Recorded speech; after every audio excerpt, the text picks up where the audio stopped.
नमो भगवते वासुदेवाय नमः। कामदा एकादशी की व्रत कथा। धर्मराज युधिष्ठिर बोले, हे भगवान, आपको कोटि प्रणाम है। मैं आपसे निवेदन करता हूँ कि आप कृपा कर चित्र माह के शुक्ल पक्ष की एकादशी का वर्णन कीजिए। श्री कृष्ण भगवान जी बोले, हे राजन, आप एक पुरानी कथा सुनिए जिसको राजा दिलीप से वशिष्ठ जी ने कही थी। और राजा दिलीप ने पूछा था कि हे गुरुदेव, चैत्र माह के शुक्ल पक्ष की एकादशी का नाम क्या है?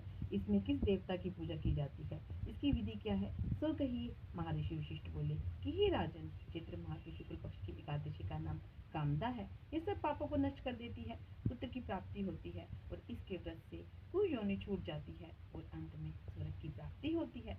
अब मैं इसका महात्म कहता हूँ, ध्यान पूर्वक सुनिए। काल में एक भोगीपुर नामक नगर में पुंडरीक नामक एक राजा राज्य करता था। वहाँ अनेकों अप्सरा, गंधर्व, किन्नर आदि निवास करते थे। ललिता और ललित नाम के दो स्त्री पुरुष अत्यंत वैभवशाली घर में निवास करते हुए विहार किया करते थे। और एक राजा राज्य पुंडरीक गंधर्वों सहित एक सभा में क्रीड़ा कर रहे थे। और उस जगह ललित गंधर्व ने उनके साथ गाना गा रहा था, परंतु उसकी प्रियतमा ललिता उस जगह नहीं थी। और इससे यह सब उसको याद करने के कारण अशुद्ध माना जाने लगा। और नामराज कंकोटक ने राजा पुंडरीक से इसकी चुगली कर दी। और इस पर राजा पुंडरीक ने ललित को शाप दे दिया कि अरे दुष्ट, तू मेरे सामने गाता हुआ भी अपनी स्त्री का स्मरण कर रहा है। इससे तू कच्चे मांस और मनुष्यों को खाने वाला राक्षस हो जाएगा। राजा पुंडरीक के श्राप से वह ललित गंधर्व उसी समय एक विकराल राक्षस हो गया। उसका 8 योजन का शरीर हो गया। राक्षस हो जाने के कारण उसको महान दुख मिलने लगे और वह अपने कर्म का फल भोगने लगा।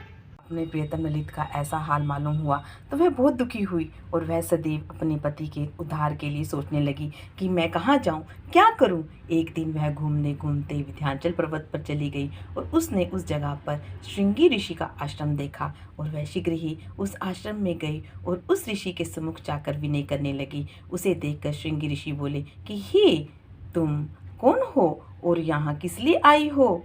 और ललिता बोली कि हे मुनि, मैं वीरधनवा नामक गंधर्व की कन्या ललिता हूँ और मेरा पति राजा पुंडरीक के श्राप से एक भयानक राक्षस हो गया है। आप राक्षस योनि से छूटने का कोई श्रेष्ठ उपाय बतलाइए। तब श्रृंगी ऋषि बोले कि अरे गंधर्व कन्या ललिता, अब चैत्र माह के शुक्ल पक्ष की एकादशी आने वाली है। उसका नाम कामदा एकादशी है। उसके व्रत करने से मनुष्य के समस्त कार्य शीघ्र ही सिद्ध हो जाते हैं। तू उसके व्रत के पुण्य के प्रभाव से पति को देती है और वह शीघ्र ही राक्षस योनि से छूट जाएगा। मुनि के वचनों को सुनकर ललिता ने आनंद पूर्वक उसका व्रत किया।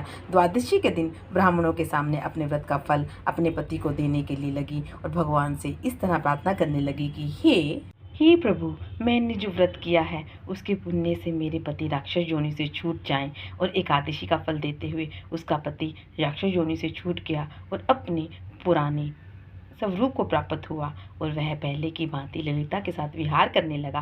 कामदा एकादशी के प्रभाव से वह पहले की भांति अब अधिक सुंदर हो गए और पुष्पक विमान पर बैठकर स्वर्गलोक को चले गए। हे राजन, इस व्रत को जो भी विधि पूर्वक करता है उसके सारे पाप नष्ट हो जाते हैं। इसके व्रत के मनुष्य से ब्रह्म हत्या इत्यादि के पाप और राक्षस आदि की योनि से छूट जाते हैं। इसकी कथा व महात्म के श्रवण व पठन से वाजपेयी यज्ञ का फल प्राप्त होता है।